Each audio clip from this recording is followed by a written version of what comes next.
Sartan Nation. This is Mr. Turcotte, Activities Director. And I'm Jim Cook, the Athletic Director. Remember that, athletics. Athletics, activities, Call him. athletics. Call him. Hey, we're here again. we're gathered again to kind of just, we're at a transition point. Fall sports were done, and man, fall sports were awesome, Jim. We all the teams went to state, district champions in all but one of the sports. And the girls soccer team, state runner-up, girls cross-country team, they brought a trophy home in third. So congratulations to all our fall sports. Now we've transitioned into that time when all the winter sports are getting started. Basketball, boys and girls, swimming, boys and girls, wrestling, boys and girls. And girls, yeah. So everybody's boys and girls. And it's this time of year we're finishing up academically. Study hard for those finals. And let's finish up your semester really strong. Miss Eiler, we've done a lot of community service type of things with the food drive and then the toy drive and even a blanket drive that's been going on. So we're just kind of wrapping up, we're just kind of wrapping up the semester here with a few messages we need to get out. Most of them pertain to athletics. So I'm going to turn it over to the man, the athletic director. Thanks, Jeff. Yep. So a few things, folks, that I want to make sure that we're on the same page with going forward. I got a lot of rumblings during the fall that younger kids, especially freshmen, wouldn't show up to practice. And you need to understand, practices are mandatory. They're not optional. Practice? Practice. We're talking practice? Practice. We're talking about practice? Practice. Can you Wow. believe that? Practice. So practices are mandatory, and so you need to make sure that your son or daughter is at practice. If you cannot make it, truly cannot make it, you need to contact the coach and let them know ahead of time, okay? Kids who practice, they're there, they're going to play. If your son or daughter isn't making practices, they're not going to be able to play as much. They're not going to know what's going on. They're not going to be in shape. You need to attend the practices, and I know it's tough. Basketball probably is the toughest, and I understand that, but you've made a commitment by being on the team. We need to attend the practices. We make commitments to the program, to the coaches, to the other players, to the school. Let's be there. Let's play in the games. Let's get these kids going. So please do everything you can and make sure your kids get to practice.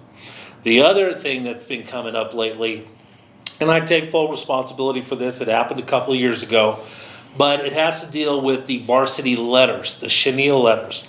This letter right here, the white one, is athletics. You get one. You don't get two, you get one. After the one is put on the jacket, you start putting pins on there to recognize what sports you played at the varsity level. One letter, that's it. So when your son or daughter receives a letter, they have to come to the athletic office. They will see Miss Lucas. She's going to note it down to make sure no more mistakes, and you get one, okay? So if you haven't received it, come talk to us. If you have received it, you're good, all right? We're looking to supply the pins for the letters possibly next year, but that's a budget issue, so we'll have to take a look at that. Right now, you can go to any sports store, B&D Trophies, trophy outlets primarily, and you can get them. You can also order them online through Amazon if you'd like, okay? So remember, one white chenille letter for varsity athletes.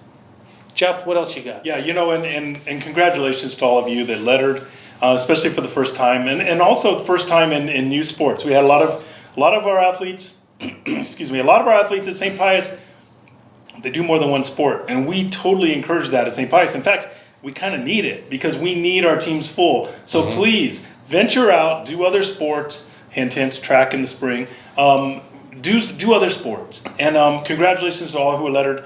That's pretty much it. For this time, we want to wish everyone a Merry Christmas from the Sartan Center. We want to thank. He mentioned Miss Wendy Lucas.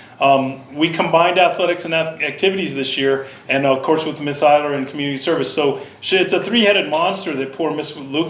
Lucas has to take care of, and she did a bang-up job. We are very thankful for her, And we have some things in the works. Hopefully we can get some things done for the outside of the Sartan Center, so you're going into the Sartan Center next semester. Looking forward to that next semester. But the big thing now is finish up with finals.